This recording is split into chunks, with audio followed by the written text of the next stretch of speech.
अध्यक्ष महोदय, मैं आपका अत्यंत आभारी हूं कि आपने मुझे इस विषय पर बोलने का अवसर प्रदान किया है। माननीय वित्त मंत्री जी ने ऐसे कठिन अवसर पर यह संतुलित बजट इस सदन में पेश किया है, उसके लिए मैं यह बार बार बधाई देता हूं। लेकिन साथ ही साथ मैं यह भी समझता हूं कि यदि हमें अपने देश का भविष्य अच्छा बनाना है तो देश की गरीब जनता को भी अपने ऊपर करों का भार तो उठाना ही चाहिए। यदि हमें देश का विकास करना है तो देश की उन्नति के लिए, विकास के लिए सारे देश की जनता को कर का बोझ सहन करना ही पड़ेगा। अध्यक्ष महोदय, माननीय वित्त मंत्री जी ने ऐसे समय पर यह बजट इस सदन में पेश किया है जब हमारा देश एक गंभीर आर्थिक संकट का सामना कर रहा है। हमारा देश पिछड़ा हुआ देश है। हमारे देश की करोड़ों गरीब जनता आज अनेक समस्याओं से जूझ रही है। इस बजट को प्रस्तुत करने के बाद हमारे सामने बहुत से प्रश्न खड़े हो जाते हैं।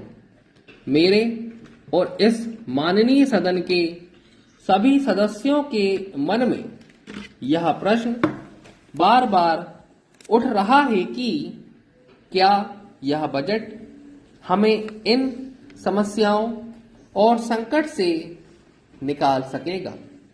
हमारा देश जिस आर्थिक विकास की ओर बढ़ रहा है उसमें मैं समझता हूं कि हमारे वित्त मंत्री ने इस बात की पूरी कोशिश की है कि देश की गरीब जनता के कंधों पर हम करों का बोझ ज्यादा न बढ़ाएं।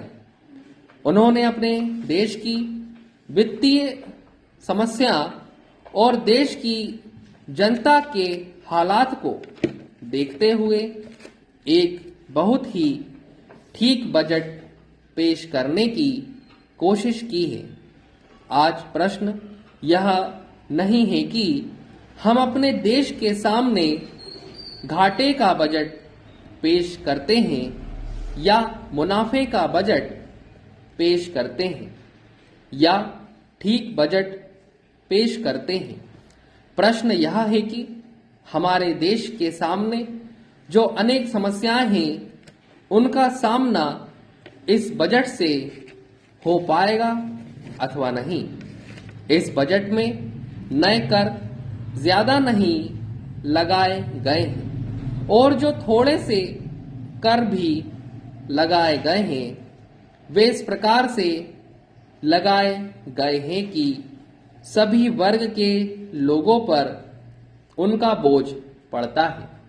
मैं इस बात को स्वीकार करता हूं कि कुछ ऐसी वस्तुओं पर कर लगाए गए हैं जिससे गरीब जनता के ऊपर भी कुछ भार पड़ता ही है, लेकिन इसके अतिरिक्त और कोई रास्ता नहीं हो सकता। मान्यवर, प्रश्न यह है कि क्या यह देश इस प्रकार के बजट से उन समस्याओं व संकटों से निकल सकता है जिसका सामना वह कर रहा है।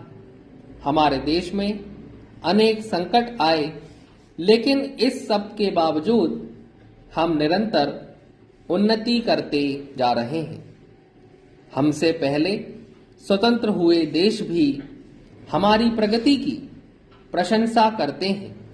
हमारे प्रधानमंत्री जी ने गांवों के विकास के लिए तरह तरह की विकास योजनाओं की घोषणा की है।